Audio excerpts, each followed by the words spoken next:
আসসালামু আলাইকুম সবাইকে।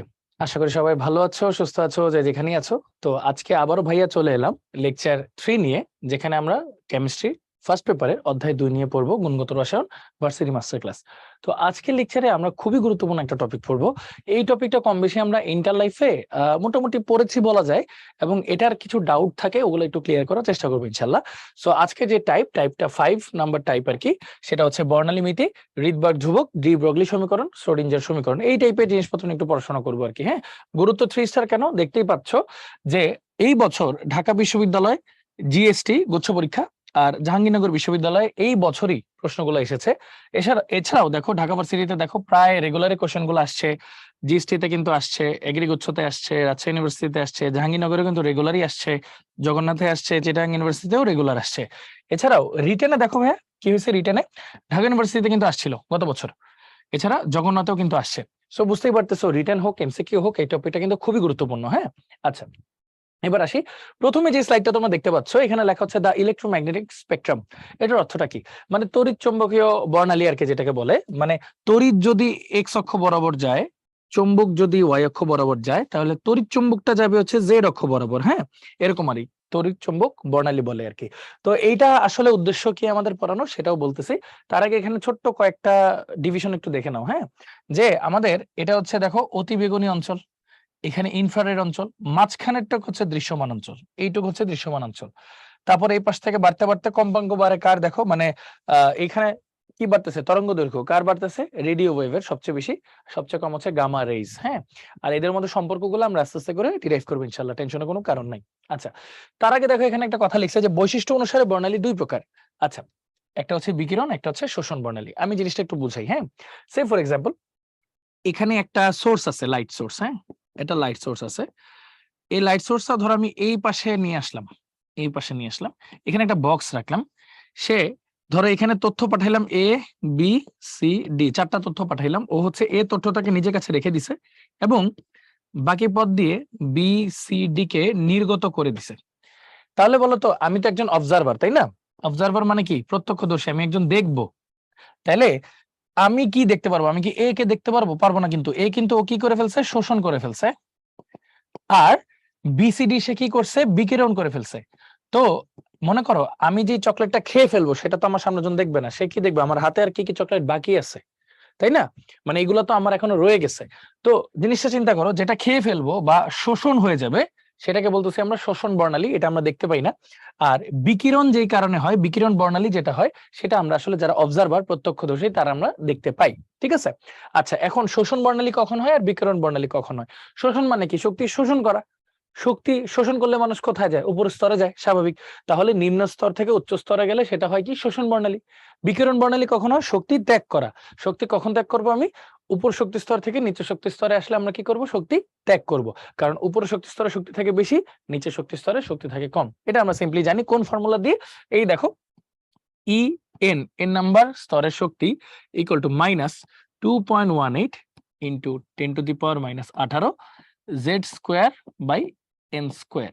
এইভাবে আর কি জিনিসটাকে লেখা হয় আর কি। হ্যাঁ, Z square by N square. এখানে এন হচ্ছে কক্ষপথ নাম্বার, জেড হচ্ছে পারমাণবিক সংখ্যা বা প্রোটন নাম্বার, যেই ইয়াটা নিব, মৌলটা নিব আর কি আমরা। এইভাবে জিনিসগুলোকে হিসাব করা হয়। এটাও কিন্তু ওয়ান কাইন্ড অফ রিডবার্গ ধ্রুবক, আমি একটু পরে দেখাচ্ছি। আচ্ছা, তার মানে বলতো আমরা কি নিয়ে পড়াশোনা করবো অ্যাকচুয়ালি? যেটা আমরা দেখতে পাই। মানে আমরা কোনটা দেখতে পাই? বিকিরণ বর্ণালী দেখতে পাই। ঠিক আছে, ওকে। এবার প্রথম কথা দেখো, কোন তরঙ্গ দৈর্ঘ্যের আলোটি লাল বর্ণের? আচ্ছা, এগুলো তো মুখস্থ করে একটু টাফ, এক এক বই এক একটা দেওয়া আছে। মানে আমি একটু সহজ ভাবে পড়তাম আর কি, বুঝছো? নিজে একটু ফাঁকি পাচ্ছিলাম, তো সহজ ভাবে পড়তাম। কিভাবে পড়তাম দেখো, 360 থেকে শুরু করতাম আর কি। হ্যাঁ, ধরো 360 থেকে 400 বা 410 এরকম একটা ধরলাম। 410 থেকে ধরো 450 একটা রেঞ্জে ধরলাম। 450 থেকে ধরো 500 একটা রেঞ্জে ধরলাম। 500 থেকে ধরো 560 একটা রেঞ্জে ধরলাম। এই 560 থেকে ধরো 610 একটা রেঞ্জে ধরলাম। 610 থেকে ধরো 640 বা 648 একটা রেঞ্জে ধরলাম। হ্যাঁ, সে ফর এক্সাম্পল, বা 645 এরকম আর কি। এগুলো একটু স্টিপ হয়। আচ্ছা, এটা ধরলাম। তারপর 646 থেকে সে ফর এক্সাম্পল 780 এই পর্যন্ত একটা রেঞ্জে ধরলাম। এগুলো আসলে কি দেখো, V I B G Y O R, বিপজায়র আমরা বলতাম না? একটা প্রিজমে যদি আলো পাস করি, তাহলে এই 7টা আলোতে বিশ্লেষিত হবে, বর্ণালী বলি যেটাকে আর কি। হ্যাঁ, তাহলে বেগুনি, নীল, আসমানি, ওই যে বেনিয়া সহ কলা, বেগুনি, নীল, আসমানি, সবুজ, হলুদ, তারপর কমলা, লাল। তাহলে বলছে কি লাল আলোর বর্ণ কোনটা হবে? তো লাল আলোর বর্ণ শুরু হয় আসলে 645 বা 47 থেকে আর কি। হ্যাঁ, তার মানে আলটিমেটলি 647 থেকে হইলে কিন্তু এই রেঞ্জে পড়বে। তাহলে ডি হবে অ্যান্সার। ঠিক আছে, দেখো জাহাঙ্গীরনগরে আসছিল কোশ্চেনটা, সিমিলার একটা কোশ্চেন আসলে। দেখো সবুজ আলোর তরঙ্গ দৈর্ঘ্য কত এই বছর আসছিল জাহাঙ্গীরনগরে, তার মানে জাহাঙ্গীরনগরে কিন্তু এটা একটা ফেভারিট কোশ্চেন। হ্যাঁ, তাহলে সবুজ আলো আমরা কোন রেঞ্জে পড়ছিলাম দেখো তো, 500 থেকে 560। তাহলে দেখো 500 থেকে 575, তাহলে এই রেঞ্জটা ঠিক আছে। ঠিক আছে, এই যে সিমিলার অ্যান্সার আসবে, সিমিলার। ওকে, আচ্ছা তারপর যদি আসি হাইড্রোজেন পারমাণবিক বর্ণালী সিরিজ। আচ্ছা, এই জিনিসটা আমরা একটু ঠান্ডা মাথায় পড়ার চেষ্টা করি, জিনিসগুলো আসলে কি। তো এটা পড়ার আগে আমি হচ্ছে একটা পেজ নিই। পেজ নিয়ে তোমাদেরকে দেখাই। একটু আগে ভাইয়া কি বললাম, শক্তি, কোন একটা কক্ষপথের শক্তি কিভাবে বের করে, En equal to minus 2.18 into 10⁻18 Z square by N square. এখন আমি দুইটা এন নিব, একটা এন নিব এন এল মানে নিম্ন শক্তি স্তর, নিম্ন শক্তি স্তর।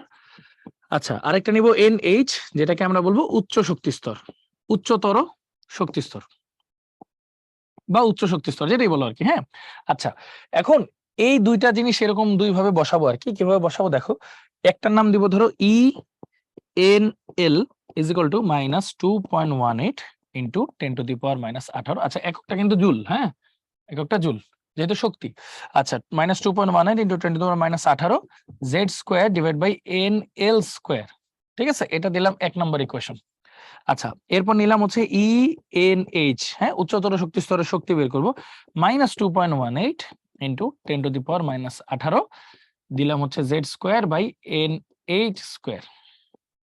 আচ্ছা, বিকিরিত শক্তি কখন হয় ভাই বলতো, উচ্চতর শক্তি থেকে নিম্নতর শক্তিতে আসলে। তার মানে এটাই হলো শক্তির পার্থক্য বা ডেল্টা ই। তাহলে ডেল্টা ই কে আমরা কি কনসিডার করব, উচ্চতর শক্তি স্তর মাইনাস নিম্নতর শক্তি স্তরের শক্তি, এটাই দিলাম ডেল্টা ই। তাহলে কি এটা থেকে এটাকে বিয়োগ করতে হবে, তো চলো বিয়োগ করি। Minus 2.18 into 10⁻18 Z square by NH square, minus minus plus, এই যে দেখো এখানে তো আগে মাইনাস ছিল, মাইনাস মাইনাস প্লাস 2.18 ইন্টু 10⁻18, এখানে থাকবে আবার Z square by NL square. এখন 2.18টা যদি আমরা কমন নেই, যে 2.18 ইন্টু 10⁻18 যদি কমন নেই, সেক্ষেত্রে কি থাকতেছে দেখো তো, প্লাসটা কার আগে, ওর আগে। তাহলে Z square by NL square minus Z square by NH square, এরকম আসতেছে। এরকম আসতেছে।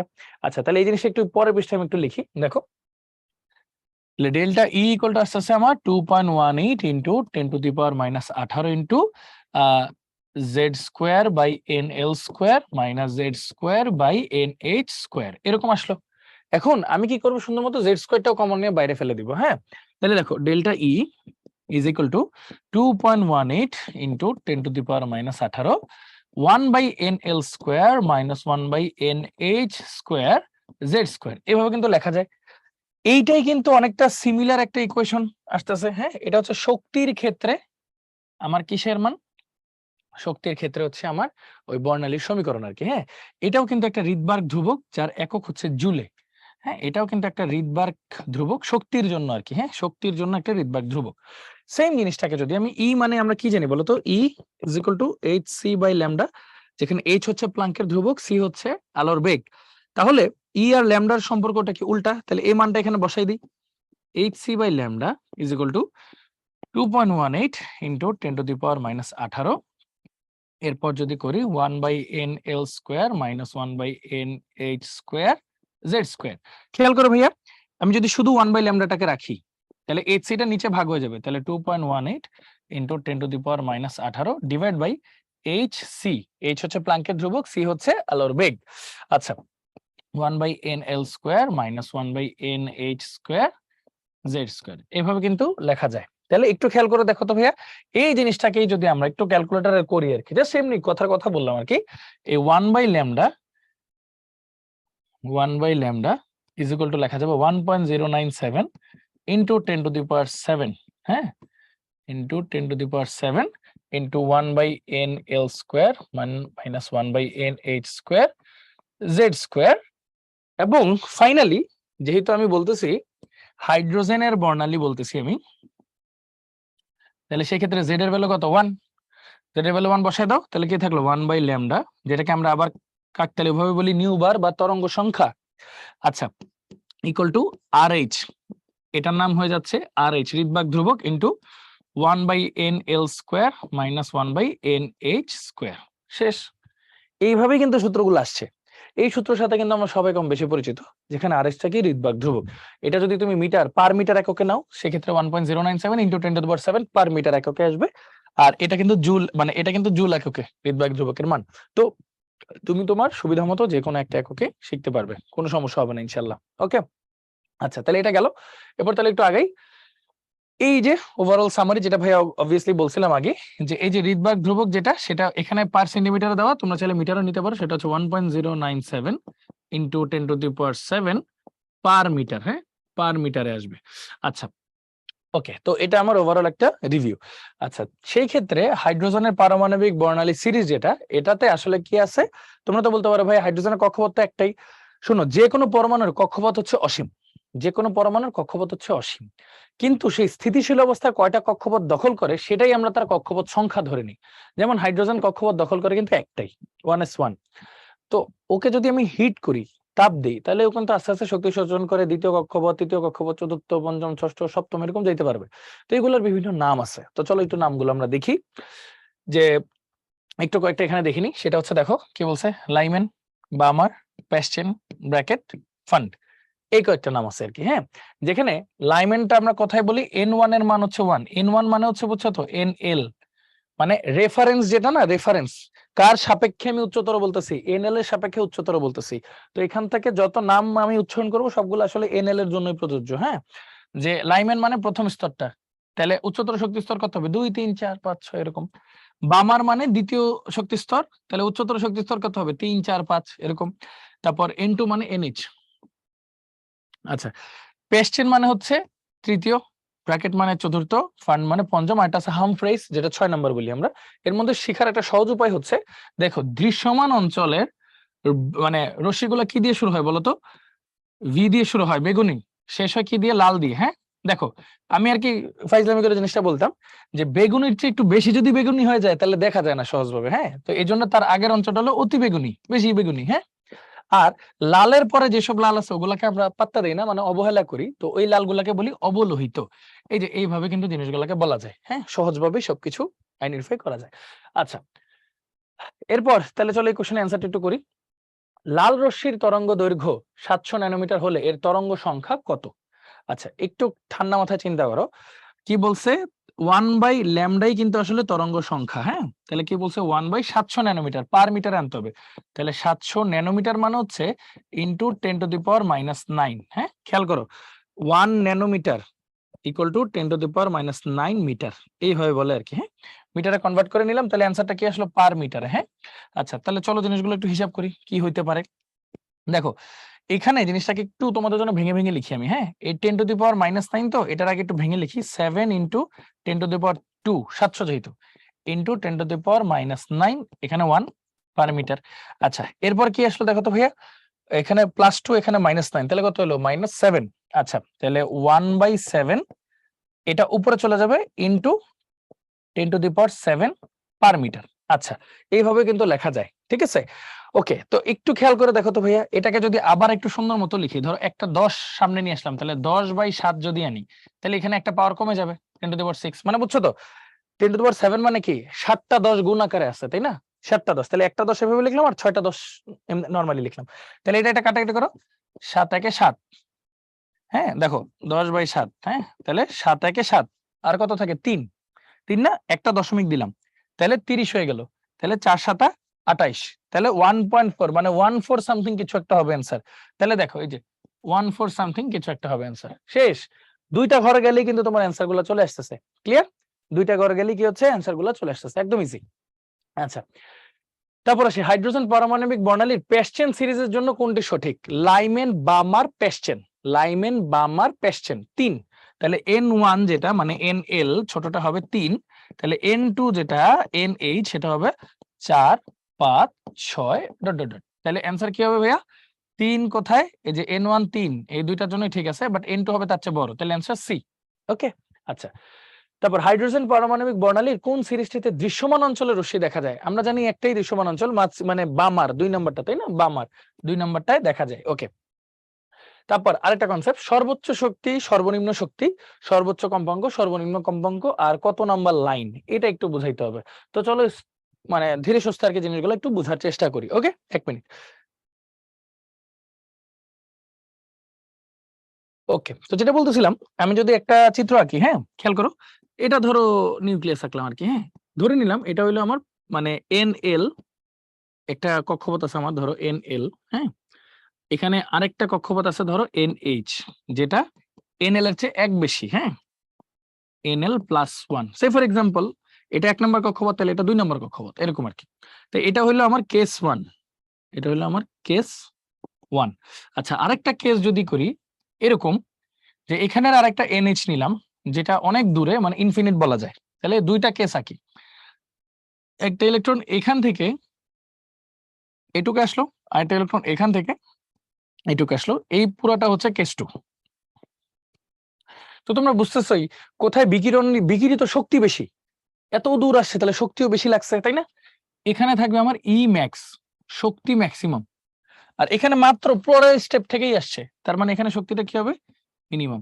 মনে আছে এই যে ইয়া সময়, রোজা রমজানের সময় আমাদের আম্মারা হচ্ছে ইফতারি বানায় পাঠাইতো, যদি পাশের বাসা হইতো তাহলে কি শক্তি বা কষ্ট কম হইতো, আর যদি কয়েক বিল্ডিং পরে যাইতে হইতো তাহলে একটু কষ্ট বেশি হইতো।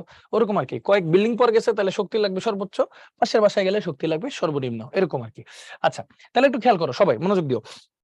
সূত্র কি? E ইকুয়াল টু F বা হচ্ছে H নিউ। F আর নিউ কিন্তু একই জিনিস, দুইটা দিয়ে কি বোঝায় ভাইয়া? কম্পাঙ্ক, ঠিক আছে? আচ্ছা, তাহলে খেয়াল করো, ই আর এফটা বা নিউটার মধ্যে সম্পর্ক কেমন? সমানুপাতিক, ই সমানুপাতিক এফ সমানুপাতিক নিউ, একই কথা। আচ্ছা, আবার খেয়াল করো, আমাদের ফর্মুলাটা কি? E equal to HC by lambda, তাহলে ল্যামডার সাথে সম্পর্ক কি? উল্টা, তাহলে সমানুপাতিক 1 বাই ল্যামডা। আচ্ছা, সমানুপাতিক 1 বাই ল্যামডা। আবার খেয়াল করো, এটাকে যদি এভাবে লিখি, HC ইন্টু 1 বাই ল্যামডা, আর আমরা জানি 1 বাই ল্যামডা মানে কি?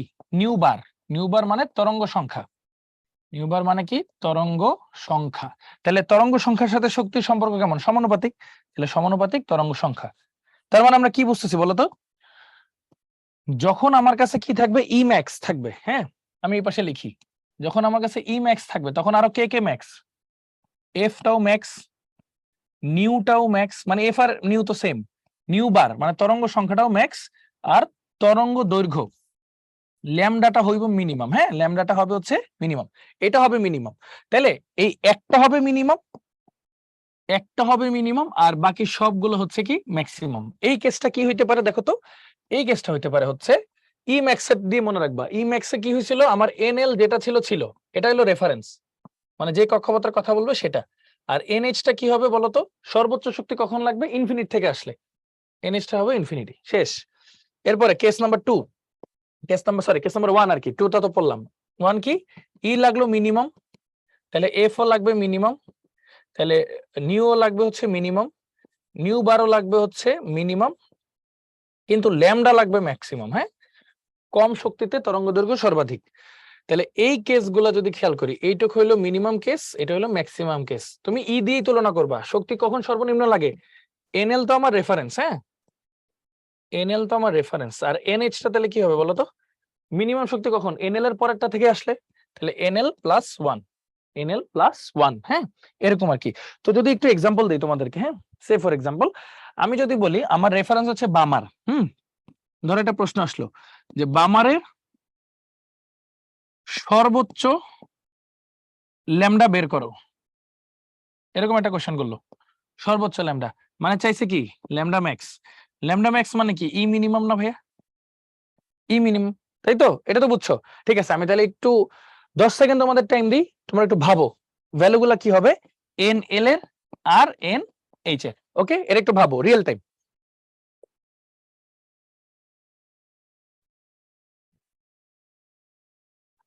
ওকে, 10 সেকেন্ড দেইনি, একটু কম সময় দিলাম। দেখো কি হবে জিনিসটা। ই মিনিমাম, আগে কি বলছিলাম? NL টা হচ্ছে রেফারেন্স, রেফারেন্সের নাম্বারটা দেওয়া আছে বামার, বামার মানে NL এর মান 2। শক্তি সর্বনিম্ন কখন হবে? যখন পরেরটা থেকে আসবে, মানে 2 + 1 মানে 3। এই দুইটা জানতে পারলে বাকি সব পারবা, সমস্যা নেই। আচ্ছা, তাহলে আরেকটা একটু বের করি। ধরো ব্র্যাকেটের জন্য ব্র্যাকেটের জন্য তোমার বলছে হচ্ছে সর্বোচ্চ কম্পাঙ্ক এফ ম্যাক্স বের করো, আর এফ ম্যাক্স মানে কি ই ম্যাক্স। তাহলে একটু খেয়াল করো ভাইয়া, রেফারেন্সটা কি এনএল ব্র্যাকেট, লাইমেন বামার প্যাস্টেন ব্র্যাকেট, তার মানে এনএল এর মান 4, আর এনএইচ কি হবে সর্বোচ্চ দূরত্ব থেকে আসবে, এজন্য সর্বোচ্চ শক্তি, তার মানে ইনফাইনাইট। শেষ হয়ে গেল। এইভাবে কিন্তু আমরা জিনিসগুলো বের করতে পারবো। হ্যাঁ, আচ্ছা, আরেকটা প্রশ্ন আছে, সেটা হচ্ছে এনতম লাইন বলি আর কি আমরা অনেক সময়, এনতম লাইন বা এনতম সিরিজ এরকম বলি আর কি। তো ব্যাপারটা অনেকটা এরকম, তুমি ধরো থার্ড বেঞ্চে বসা, ফার্স্ট বেঞ্চের ছেলেটার নাম হচ্ছে ধরো এক্স, আমি বললাম এই এক্স তোমার থেকে দ্বিতীয় জনকে ডাক দাও। তোমার থেকে দ্বিতীয় জনকে মানে কি, ওর পরের জন হলো ওর প্রথম জন, তার পরের জন হলো দ্বিতীয় জন। খেয়াল করো, ফার্স্ট বেঞ্চে যে বসা তার নাম ধরো এক্স, আমি বলছি তার থেকে দ্বিতীয় জনকে ডাক দাও, মানে ওকে ডাক দিতে বলছি। তাহলে টেকনিক্যালি ওর নাম্বার তো 1, আর ওর দ্বিতীয় জনকে বলছি +2, তার মানে ওর ভ্যালু কত হবে 3। এরকম আর কি ব্যাপারটা বুঝাই, রেফারেন্সের সাথে যততম লাইন বলবে সেটা যোগ হবে খালি, আর কিছুই না। তাহলে যদি বলে বামার সিরিজের এনতম লাইন, মানে এনতম তো না, ধর বললো পঞ্চম ফিফথ লাইন, হ্যাঁ, বা পঞ্চম লাইন, এটার তরঙ্গ দৈর্ঘ্য বর্ণালী সামথিং সামথিং কত, তাহলে তোমার এন এলটা অলওয়েজ হবে রেফারেন্স, এন এলটা অলওয়েজ হবে রেফারেন্স কত, বামার 2, এটা হচ্ছে রেফারেন্স। আর এন এইচটা হবে হচ্ছে রেফারেন্সের সাথে যততম লাইন, এটা যোগ হবে 5, সরি 5 তো 5, তাহলে হবে 7, মানে এটা হচ্ছে রেফারেন্সের সাথে যোগ হবে এন এর ভ্যালুটা, মানে লাইন নাম্বার। এই জিনিসটা মনে রাখবো আর কি। এখন যদি বলি সবাই মুখে মুখে একটু করি, আমি যদি বলি বামারের তৃতীয় লাইন, এটার অর্থ কি, বামার তো নিজে 2, ওর সাথে আরো 3 যোগ হবে, তৃতীয় লাইন যেহেতু বলছে, তাহলে 5, তাহলে এনএইচটা হচ্ছে আমার 5 আর এনএলটা আমার কত 2। আবার এখানে একটু লিখে দিই যে যদি বলি লাইমেনের, ধরো একটা উদাহরণ দিলাম, লাইমেনের চতুর্থ লাইন, এটা যদি বলি এটার তরঙ্গ দৈর্ঘ্য শক্তি কম্পাঙ্ক হোয়াট এভার ইট ইজ, তো রেফারেন্সটা অলওয়েজ কি হবে, যার কথা বলবে লাইমেন কত 1 নাম্বার, আর এনএইচটা কি হবে যত বলছে রেফারেন্স প্লাস যত নাম্বার লাইন 4 ইকুয়াল টু 5। শেষ হয়ে গেল। তাহলে আশা করি আমরা একটা রেফারেন্স বুঝতে পারলাম যে এখানে যা যা লিখছে, দেখো সর্বোচ্চ শক্তির ক্ষেত্রে, সর্বনিম্ন শক্তির ক্ষেত্রে, কোন সিরিজের এনতম লাইনের ক্ষেত্রে, এই জিনিসগুলোই হচ্ছে আমি তোমাদেরকে ব্যাখ্যা করলাম। খুব সিম্পল জিনিস এগুলো, হ্যাঁ, কঠিন ভাবে নেওয়ার কিছু নাই। আচ্ছা, এরপর আসি, দেখো কি বলছে, ঢাকা বিশ্ববিদ্যালয়ে 2বার আসছে এই কোশ্চেনটা। হ্যাঁ, ঢাকা বিশ্ববিদ্যালয় খুব পছন্দের একটা কোশ্চেন, এই টাইপের কোশ্চেন আমি দেখাবো। ইভেন এই ঢাকা বিশ্ববিদ্যালয়ে এই টাইপের কোশ্চেন গুলো খুব প্রচুর আসে আর কি। দেখো, রিডবার্গ ধ্রুবক হলে হাইড্রোজেন পরমাণুর বর্ণালীতে বামার সিরিজের জন্য সর্বনিম্ন কত তরঙ্গ সংখ্যার রশ্মি বিকিরিত হয়। ওকে ফাইন, কি বলছে আগে এটা লিখি, তরঙ্গ সংখ্যা নিউবার ইকুয়াল টু রিডবার্গ ধ্রুবক ইনটু 1/nl² মাইনাস 1/nh², যেহেতু হাইড্রোজেন পারমাণবিক বর্ণালী বলছে তাহলে জেড এর মান 1 জানি আমরা। বর্ণালীতে বামার সিরিজের জন্য সর্বনিম্ন কত তরঙ্গ সংখ্যা বলছে, মানে নিউ বার মিনিমাম, এটা কিন্তু ই মিনিমামের সাথে রিলেটেড, মানে কি এনএলটা হচ্ছে আমার রেফারেন্স কে বামার 2, আর এনএইচ কি হবে মিনিমাম শক্তি কখন হয় পাশের থেকে আসলে, মানে এক ঘর পরে 2 + 1 = 3, মানগুলো বসায় দাও ভাইয়া।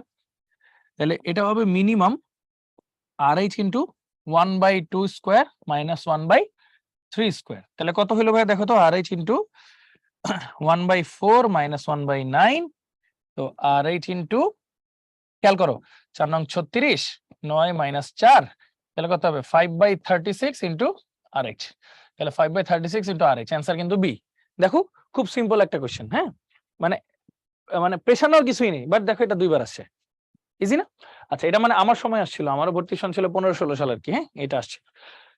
আচ্ছা, এবার দেখো এটা আরেকটা কথা বলছে, ইলেকট্রনের শক্তি বিকিরণের ফলে সৃষ্ট বর্ণালীতে সর্বাধিক কয়টা রেখা বের করা যায় আর কি। হ্যাঁ, এটার অর্থটা কি বুঝাই তোমাকে। হ্যাঁ, সে ফর এক্সাম্পল সূত্রটা আগে দেখাই, কি বলছে, এটা ভুল, এটা হলো এন হবে বড় হাতের এন। বলছে ধরো একটা কক্ষপথ 3 নাম্বার থেকে 1 নাম্বার আসলো, তাহলে কয়টা রেখা দেখা যাইতে পারে, এরকম একটা কোশ্চেন। তাহলে লেখো, ফার্স্টে লিখলাম ধরো এটা ধরো 1 নাম্বারে আসলো 1, এটা ধরো 2, এটা ধরো 3, 3 থেকে 1-এ কয় ভাবে আসতে পারে, সরাসরি 1-এ আসতে পারে, অথবা 2 একবার আসতে পারে, তারপর 2 থেকে একবার আসতে পারে, অথবা মানে এছাড়া তো আর কোনো অপশন দেখতেছি না আমি, তাই না? এখানে চলো মানগুলা বসাই। ভাইয়া কি বলছিলাম, 3 নাম্বার কক্ষপথ থেকে 1 নাম্বার কক্ষপথে আসছে। খেয়াল করো, NH এর মান 3 - 1, 3 মাইনাস 1 প্লাস 1 বাই 2, তাহলে কত? 3 মাইনাস 1 মানে 2 ইন্টু এটা কাটা, তাহলে 3 ডিভাইড বাই 2, 2 কাটা, তাহলে n এর মান হবে 3। মানে কয়টা রেখা দেখা যাবে? 3টা রেখা দেখা যাবে সর্বোচ্চ। হ্যাঁ, এই দেখো কয়টা রেখা হইলো, এটা দিয়ে একটা রেখা, এখানে একটা, এখানে একটা, তাহলে টোটাল কয়টা রেখা দেখলা ভাইয়া? 3টা। তাহলে মোট কয়টা রেখা দেখলা ভাইয়া? 3টা। ঠিক আছে, যদি আরেকটা এক্সাম্পলে আসি আমরা। হ্যাঁ, ধরো 4 থেকে 1-এ আসছে, সে ফর এক্সাম্পল 4 থেকে 1-এ আসছে, তাহলে খেয়াল করো ফর্মুলা বসাই। 4 মাইনাস 1 প্লাস 1 ডিভাইড বাই 2, তাহলে কত হলো? 3 ইন্টু 4 ডিভাইড বাই 2, তাহলে 6টা হবে। হ্যাঁ, তাহলে আমরা একটু হিসাব করি। 2 3 4। আচ্ছা, এটা কিন্তু অনেক কমপ্লিকেটেড হবে আর কি। হ্যাঁ, 4 3 2 1, মানে প্রমাণ সহ দেখাচ্ছি আর কি। হইতে পারে 4 থেকে ডিরেক্টলি 1-এ আসলো, হইতে পারে, অথবা 4 থেকে 3, 3 থেকে 2, 2 থেকে 1, এরকম ইন্ডিভিজুয়ালি আসলো, এটা হইতে পারে, অথবা 4 থেকে ডিরেক্ট 2-তে গেল, তারপর 1-এ গেল, এটা হইতে পারে, অথবা 4 থেকে 3-এ আসলো, তারপর 3 থেকে ডিরেক্ট 1-এ আসলো, এটাও কিন্তু হইতে পারে। মানে টেস্ট কেস কিন্তু আসলে অনেকগুলা, অনেকভাবে কিন্তু জিনিসগুলো হইতে পারে। ঠিক আছে, মানে 4 থেকে 3-এ আসলো, 3 থেকে ডিরেক্ট 1, অথবা 4 থেকে 2-এ গেল, 2 থেকে 1 ডিরেক্ট, অথবা ডিরেক্ট 4 থেকে 1-এ হইতে পারে, বা এরকম ভাইস ভার্সা 4 3 3 2 2 1, এরকম হইতে পারে। তাহলে দেখো তো এখানে কয়টা হইলো রশ্মি, খেয়াল করো। এখানে হলো একটা, 2 3 4 5, খেয়াল করো 5, আরেকটা হচ্ছে তোমার কমন পড়ছে হচ্ছে এই যে 6টা। তাহলে কিন্তু 6টা হইছে। এখন তুমি একটা প্রশ্ন করতে পারো, ভাইয়া আপনি তো এই দুইটা মার্ক করেন নাই, এই যে এই একটা আর এই একটা মার্ক করেন নাই, কেন করিনি? দেখো তো ভাইয়া, এটা আর এটা সিমিলার না, তাহলে যে কোনো একটা কাউন্ট হবে। আবার দেখো এটা আর এটা সিমিলার না, তাহলে যে কোনো একটা কাউন্ট হবে। এই জন্যই তো দেখো রেখা কয়টা হলো, 1 2 3 4 5 6 7 8, 8টা। তাহলে কয়টা বাদ গেল? এই 4টার মধ্যে 2টা কাউন্ট হবে। হ্যাঁ, তার মানে 2টা বাদ গেল, তার মানে 8 - 2 = 6। দেখো প্রমাণ সহ দেখাইলাম, 4 থেকে 1-এ আসলে 6টা রেখা বর্ণালী দেখা যেতে পারে, সিম্পল, সর্বোচ্চ আর কি। আচ্ছা, তো এটা গেল। এবার এই যে দেখো ঢাকা বিশ্ববিদ্যালয়, কি বলছিলাম ফেভারিট টপিক ঢাকা বিশ্ববিদ্যালয়ের। হ্যাঁ, এবার আসছে 22-23 সালে, কি বলছে? রিডবার্গ ধ্রুবক হলে হাইড্রোজেন বর্ণালীর বামার সিরিজের দ্বিতীয় লাইনের তরঙ্গ দৈর্ঘ্য কত হবে? খেয়াল করো, 1/λ = RH * 1/NL² - 1/NH², Z² দেওয়া দরকার নেই, বিকজ হাইড্রোজেন বর্ণালী বলছে। এখন বলছে সিরিজের দ্বিতীয় লাইনের। আচ্ছা, এরকম লাইন টেন বললে কি বলছিলাম? NL-টা হবে রেফারেন্স, বামার মানে 2, আর NH-টা কি হবে? রেফারেন্সের সাথে যত লাইন বলবো, তাহলে কত? 4। তাহলে মানগুলো বসাই চলো। RH * 1/2² - 1/4², তাহলে ব্যাপারটা কি থাকলো? RH * 1/4 - 1/16। তাহলে যদি সুন্দর মতো বসাই, দেখো RH এটাকে যদি জাস্ট 16 লিখি, হ্যাঁ 16, তাহলে কত হলো? 4, তাহলে 4 - 1, তাহলে কত হলো? 3/16 * RH। কিন্তু প্রশ্নে কি বলছে? তরঙ্গ দৈর্ঘ্য, তাহলে উল্টায় যাবে কিন্তু। তাহলে সুতরাং ল্যামডা = এটা পুরোটা উল্টায় যাবে, তাহলে উল্টা যদি যায় 16/3 RH, 16/3 RH এরকম হবে। তাহলে দেখো 16/3 RH, দেখছো অ্যান্সার বি, 16/3 RH। একদম খুব সিম্পল কিন্তু। দেখো হিসাবটা কি করছি, 16 নিলাম, 4 - 1 3, তাহলে 3/16 RH ছিল। এখন RH-টা তাহলে নিচে, মানে 3 RH-টা চলে যাবে নিচে, আর 16টা চলে যাবে উপরে। এই যেহেতু তরঙ্গ দৈর্ঘ্য চাইছে, সিম্পল। এগুলো তো আমরা আসলে কি সহজ জিনিসে ভুল করি বেশি। হ্যাঁ, তো ভার্সিটিতে এই স্কোপটা বেশি ভুল করার কারণ সহজ প্রশ্ন হয় টেকনিক্যালি। হ্যাঁ, আচ্ছা, এরপর দেখো কোন রশ্মি প্রয়োগ করে মস্তিষ্কে হিমোগ্লোবিন অক্সিজেনের শোষণের পরিমাণ নির্ণয় করা যায়? জাহাঙ্গীরনগরের খুব পছন্দের কোশ্চেন হচ্ছে এরকম টাইপের একটু ক্রিটিক্যাল কোশ্চেন। তো এটা আসলে নেয়ার ইনফ্রারেড দিয়ে এগুলা বের করা যায়, নেয়ার ইনফ্রারেড যেগুলো তরঙ্গ দৈর্ঘ্য একটু কম, এগুলো দিয়ে বের করা যায়। আচ্ছা, হাইড্রোজেন পরমাণু বর্ণালীর ক্ষেত্রে বামার সিরিজ সৃষ্টির শর্ত লেখো। বামার সিরিজ কখন সৃষ্টি হবে বলো তো? বামার সিরিজ সৃষ্টি হবে যখন আমার ইলেকট্রনটা আসবে হচ্ছে 2-এ, আর কোথা থেকে আসবে সেটা 3 থেকে হইতে পারে, 4 থেকে হইতে পারে, 5 থেকে হইতে পারে, মানে গ্রেটার দেন 2 আর কি, এটা হবে, এটা হলো শর্ত। আর এর কম্পাঙ্ক উল্লেখ করো। আচ্ছা, এর কম্পাঙ্ক উল্লেখ করো বলতে কি বুঝাইছে? এর কম্পাঙ্ক তোমার দুইটাই লিখতে হইতে পারে, মানে ম্যাক্সিমাম আর মিনিমাম। তাহলে খেয়াল করো, আমার এফ ম্যাক্স কখন হবে? যখন আমার ই ম্যাক্স থাকবে, তাই না? ই ম্যাক্স থাকবে। ই ম্যাক্স মানে কি? NL টাও যে আমার রেফারেন্স, যেহেতু বামার বলছে, তাহলে 2, আর NH-টা কি হবে? শক্তি সর্বোচ্চ কখন হয়? ইনফিনিট থেকে আসলে। তো চলো এটা একটু বের করে আমরা দেখাই কি হবে। তাহলে খেয়াল করো, ফর্মুলা আমরা যদি ই দিয়ে চাই ই দিয়েও ব্যাখ্যা করতে পারবো, অথবা ল্যামডা দিয়ে চাইলেও ল্যামডা দিয়ে ব্যাখ্যা করতে পারবো। মানে জগন্নাথ ওই সময় ক্যালকুলেটর ছিল তো এই জন্য ডিরেক্টলি বের করা গেছে। সেটা হচ্ছে দেখো সূত্রটা কি, 1/λ ইকুয়াল টু RH ইন্টু, বা এটা দিয়ে না করে কিন্তু ইয়া দিয়ে করতে পারো, ডিরেক্টলি ই দিয়েও কিন্তু করতে পারো। হ্যাঁ, ই দিয়ে ফর্মুলাটা তো মনে আছে মনে হয় না? দেখো ই ইজ ইকুয়াল টু, হ্যাঁ এখানে তো ই ম্যাক্স বের করতেছি আমরা, তাই না? Is equal two F H F, এখন বের করতেছি আমরা এফ ম্যাক্স। তাহলে এটার সূত্রটা কি, ই ইকুয়াল টু ওই যে 2.18 ইন্টু 10⁻−18, 1/nl এর ভ্যালু কত 2, 2 স্কোয়ার মাইনাস 1/ইনফিনিট স্কোয়ার, আর হাইড্রোজেন যেহেতু বলছে জেড এর ভ্যালু 1। আচ্ছা খেয়াল করো, আমার এইচটা এখানে ভাগ হয়ে যাবে, তাহলে এফ ম্যাক্সটা কি হবে ভাইয়া দেখো তো, 2.18 ইন্টু 10⁻−18 ডিভাইড বাই এইচ এর মান যেটা আছে সেটা, বা এখানে ঋৎবাক ধ্রুবকের মানও দিয়ে দিতে পারে, সমস্যা নাই। তাহলে এইচ এর মানও আপাতত রাখলাম, তাহলে 1/4, কারণ 1/ইনফিনিটির মান তো 0। বাস এইভাবে করলেও কিন্তু সুন্দর করে অ্যান্সার গুলা চলে আসে আর কি টেকনিক্যালি। হ্যাঁ, তো অনেক ভাবে অ্যান্সার গুলা দেওয়া যায়, ক্যালকুলেটর ইউজ করা ছাড়াও কিন্তু এই অঙ্কগুলো করা যায়। কিভাবে করবা, ধরো সে ফর এক্সাম্পল এটা আছে কত 2.18 ইন্টু 10⁻18 ইন্টু আছে কত 1/4, আর এইচ এর প্লাঙ্কের মান কত জানি আমরা 6.626 বা 63 ইন্টু 10⁻34, হ্যাঁ 34। তো একটু খেয়াল করো এই জিনিসগুলোকে আমরা কিভাবে ভেঙে লিখতে পারি। দেখো সবাই, এই যে এইখানে যে 2.18 আছে এটার আপাতত বাদ দিলাম। হ্যাঁ, এইখানে দেখো 2 আর 4 আছে, তাহলে এটাকে কাইটা এখানে 2 লিখলাম। তাহলে এখানে কত হলো বলতো, 6 দুগুণে 12 একটু বেশি, 13 মতো হয়েছে, তাই না? তাহলে কত 1/13 ইন্টু 10⁻−34 উপরে চলে গেলে কি হবে বলতো, তখন হবে 10⁻−18 প্লাস 34। তাহলে আলটিমেটলি তোমার কত আসলো 16। তাহলে 10⁻16 ইন্টু এখানে ধরো থাকলো কত 1/13। এটাকে কিন্তু আরো সুন্দর মতো লেখা যায়। কিভাবে লেখা যায়, সে ফর এক্সাম্পল আমি যদি 100 নিয়ে নিই, এখানে 100 নিয়ে নিই, তাহলে 10 স্কোয়ার মানে 100 ইন্টু তাহলে কত 10⁻14 ডিভাইড বাই থাকলো 13। 13, তাহলে 7 13 91, তাই না? তাহলে মোটামুটি 7 পয়েন্ট সামথিং, তাহলে অ্যান্সার আসবে 7 পয়েন্ট সামথিং ইন্টু 10⁻14, এটা আসবে আমার কম্পাঙ্ক। তো এইভাবে কিন্তু শর্টকাটে আসলে চাইলে আমরা করতে পারবো। এটা কি আমার এফ ম্যাক্স আসবে। হ্যাঁ, তাহলে এফ ম্যাক্সটা কত আসবে ভাইয়া 7 পয়েন্ট সামথিং ইন্টু 10⁻14 হার্জ। এটা কিভাবে বের করলাম ভাইয়া, ওই যে শর্ট ক্যালকুলেশন করলাম আমরা। এত বড়টা জীবনও দিবে না, একটু কাছাকাছি ভ্যালুগুলো দিবে। সে ফর এক্সাম্পল এখানে এমন ভাবে সূত্রগুলো বসাবে, বা ডিরেক্টলি আর এইচ এর মান সহ দিয়ে দিতে হবে, সমস্যা নেই, টেনশনের কোনো কারণ নেই। আচ্ছা আরেকটা কি বলছে, কম্পাঙ্ক আরেকটা বের করতে পারবো, এফ মিনিমাম। এফ মিনিমাম কখন হবে, যখন ই মিনিমাম হবে। ই মিনিমাম কখন, এনএলটা তো রেফারেন্স 2 আর এনএসটা কি পরের পাশের বাসা থেকে, মানে 2 + 1 = 3। তাহলে আমার ওই যে দেখো এফ মিনিমামের সূত্রটা তখন কি হবে দেখো তো, 2.18 ইন্টু 10⁻−18 ডিভাইড বাই এইচ। হ্যাঁ, এটা আসলে ডিভাইড বাই এইচ ইন্টু এটা আসলে 1/2 স্কোয়ার মাইনাস 1/3 স্কোয়ার।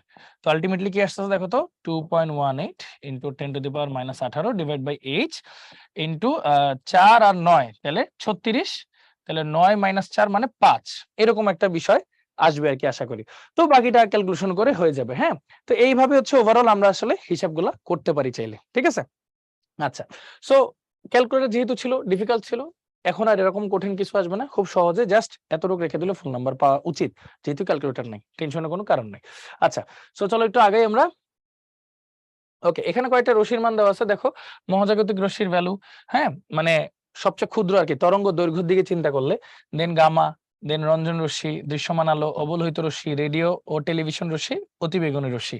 এগুলো হলো তরঙ্গ দৈর্ঘ্য আকারে সাজানো আর কি। আর আমরা তো জানি ই আর ল্যামডা সম্পর্ক উল্টা, মানে তরঙ্গ দৈর্ঘ্য যার যত বেশি শক্তি তার তত কম, সিম্পল। ওকে, তো জিনিসটাকে যদি আমরা একটু ঘুরায় লিখি, এটার একটা অবজেক্টিভ আছে, আমি অবজেক্টিভটা দেখাই, 1 মিনিট। আচ্ছা, এই যে কয়েকটা অবজেক্টিভ একটু পরে যায়। এই দেখো, বিকিরণগুলোর মধ্যে কোনটি শক্তি সবচেয়ে বেশি? শক্তি কার বেশি হবে বলতো, যার তরঙ্গ দৈর্ঘ্য কম।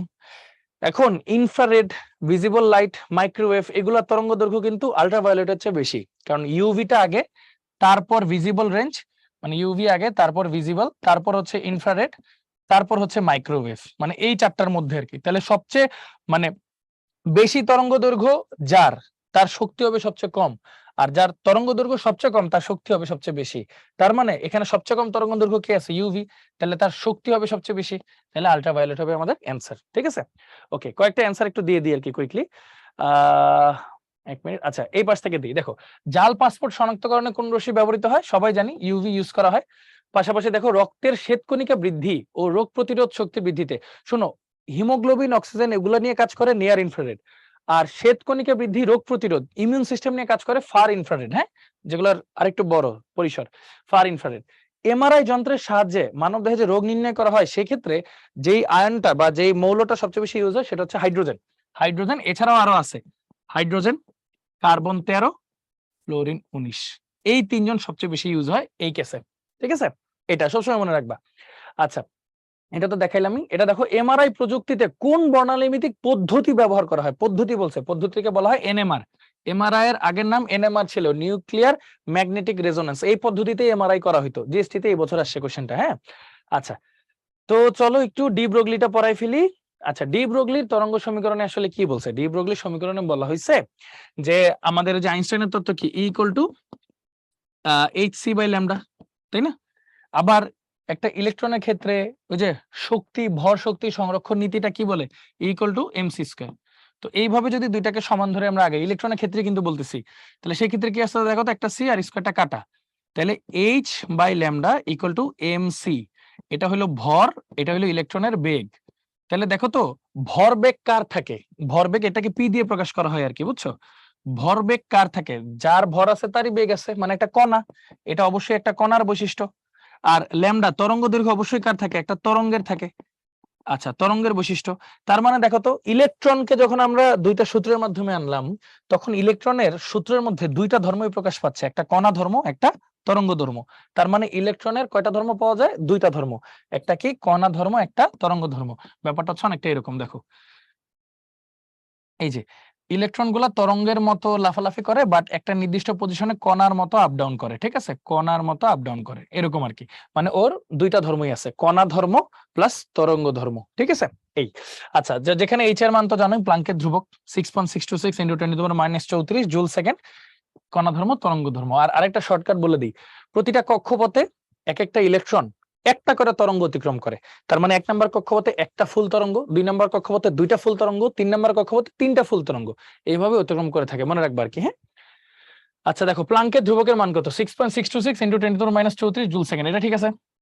আচ্ছা 6 যখন দশমিকটা 1 ঘর ডানে গেছে একটা মাইনাস বাড়ছে, এটাও ঠিক আছে।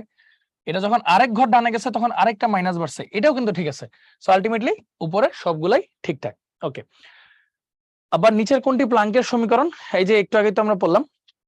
প্লাঙ্কের সমীকরণ বলতে কি বোঝায়? প্লাঙ্কের সমীকরণ কিন্তু ইলেকট্রনের যতগুলা থিওরি আছে সেগুলোর সাথে রিলেটেড। মানে হচ্ছে ই ইকুয়াল টু এইচ এফ, এভাবে চিন্তা করবো আর কি। E equal to H F, খেয়াল করো সূত্রটা ছিল শক্তি তরঙ্গ মানে শক্তি হচ্ছে কম্পাঙ্কের সমানুপাতিক, এরকম ছিল আর কি। শক্তি কম্পাঙ্কের সমানুপাতিক, ওই কম্পাঙ্ককে আর কি নিউ বলে আর কি, এই সমানুপাতিক নিউ। তো তখন এটা একটা সমানুপাতিক ধ্রুবক আসছিল যেগুলো ছোট ছোট কণার জন্য প্রযোজ্য, ইকুয়াল টু এইচ নিউ, মানে খুবই মাইক্রোস্কোপিক কণার জন্য এই এইচটা আসছিল তখন ওই সমানুপাতিক ধ্রুবক, এটাকে বলতে হয় প্লাঙ্কের ধ্রুবক। তো প্লাঙ্কের ধ্রুবক থেকে এই প্লাঙ্কের সূত্র আর কি, তাহলে কোনটা? ইকুয়াল টু এইচ নিউ, হ্যাঁ মাইক্রোস্কোপিক কণার জন্য প্রযোজ্য। ওকে দেখো ইলেকট্রনের দ্বৈত প্রকৃতি কি? ডি ব্রগলির সমীকরণটি লেখো। এই দ্বৈত প্রকৃতির সমীকরণটাই ডি ব্রগলির সমীকরণ। যেমন এই যে যেটা বললাম কি জানি, E equal to H F, প্লাঙ্কের সমীকরণ, তাহলে কি এইচ সি বাই ল্যামডা।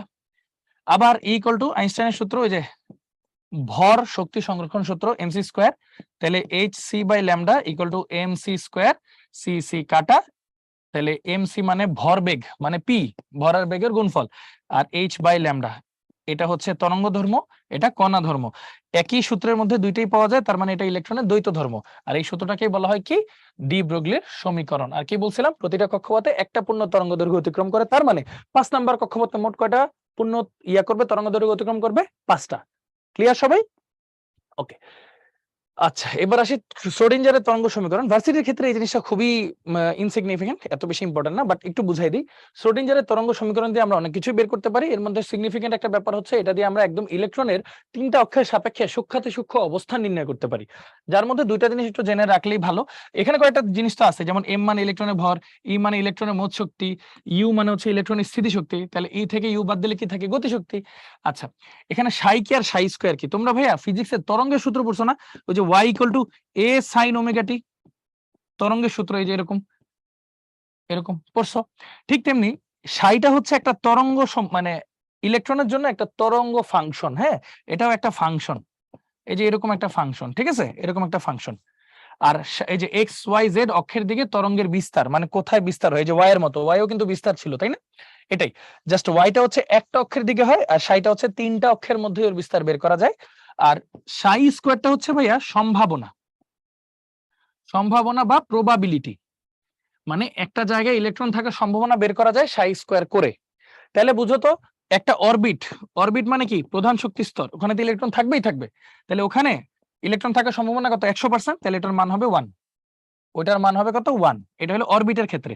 আবার তাহলে আমরা যে পড়ছি অরবিটাল কাকে বলে, যেখানে ইলেকট্রন থাকার সম্ভাবনা 90 to 95%, সেখানে তাহলে সম্ভাবনার মান কত হবে, 0.9 থেকে 0.95। শেষ হয়ে গেল। তাহলে আশা করি আমরা এই জিনিসগুলো সবাই ক্লিয়ার হয়েছে। ওকে, তো এছাড়া এমআরআই এগুলো তো ভাইয়া বুঝাইছি। এই তো, তাহলে আমাদের লেকচার আজকে এখানেই শেষ। তো আজকে আমরা কি কি পড়লাম, আজকে কিন্তু আমরা বর্ণালীমিতি যতগুলো আছে সেগুলো একটু বোঝার চেষ্টা করলাম। সর্বোচ্চ তরঙ্গ দৈর্ঘ্য, সর্বনিম্ন তরঙ্গ দৈর্ঘ্য, শক্তি, কম্পাঙ্ক, এগুলোর সম্পর্ক কি, এগুলো একটু দেখলাম। সাথে এনতম লাইন মানে কি, আবার একটা ইয়ে থেকে, কক্ষপথ থেকে আরেকটা কক্ষপথে আসলে সর্বাধিক কয়টা রেখা পাওয়া যায়, সেগুলো একদম প্র্যাকটিক্যালি দেখলাম। এরকম এক্সপেরিমেন্টাল বলো, প্র্যাকটিক্যাল বলো, প্লাস ভিজিবল রে, যেটা মানে দৃশ্যমান অঞ্চলটাকে কিভাবে সুন্দর করে ভাগ করা যায়, মানে মনে রাখা যায়, আমি যেভাবে মনে রাখতাম সেভাবে তোমাদেরকে দেখাইলাম, এবং হ্যান্ড ক্যালকুলেশন কিভাবে করা লাগে সেটাও কিন্তু কিছুটা দেখাইলাম। সো আশা করি জিনিসটা তোমরা সবাই বুঝতে পারছো। সো সবাইকে অসংখ্য ধন্যবাদ, থ্যাংক ইউ সো মাচ সবাইকে কষ্ট করে ধৈর্য ধরে ক্লাসটা করার জন্য। আশা করি সামনের লেকচারগুলোতে দেখা হবে, কথা হবে। সবাই ভালো থাকো, সুস্থ থাকো, আল্লাহ হাফেজ, আসসালামু আলাইকুম।